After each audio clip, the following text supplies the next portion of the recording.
Hey small group leaders, I'm at a place where many people in our area come to exercise. The Chipman Trailhead by the Quality Inn over here, and Moscow going that way. Take you down the trail and swing you back again to Pullman. And this reminded me of a race. As we end this semester, we've really ended a race. And how many of you know that the beginning of something can feel very different than the end of something? Sometimes I'll run down this trail a little ways for my exercise and come back again. And no matter how I started, I'm always grateful to come to this place right here, the end of it.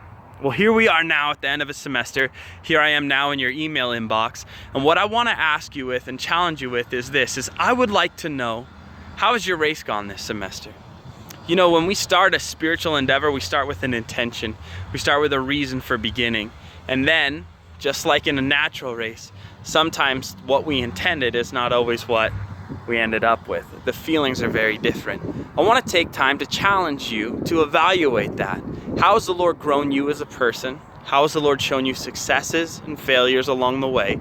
And what has He spoken to your spirit along that process? It is an amazing growth experience to lead spiritually, to step out and take a risk as a leader. And remember, success when it comes to spiritual leadership can never be evaluated in terms of numbers or any other terms. Success always is evaluated according to our obedience. And here we are at the end of the fall semester with you having been obedient to the challenge of the Lord.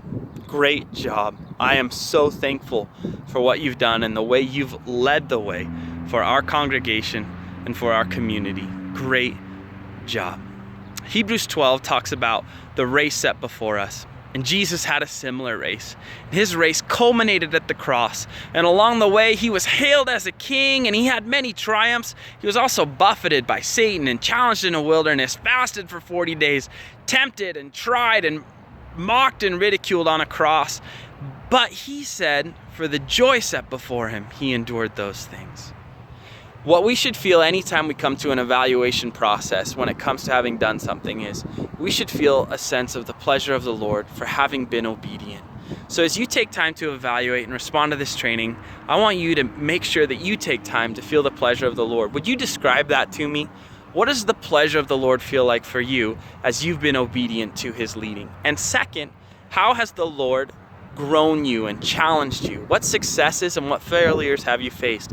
Email me your answer at danandcassie@gmail.com, and I'd love to hear from you by the end of this month, and we'll get back to you with our responses.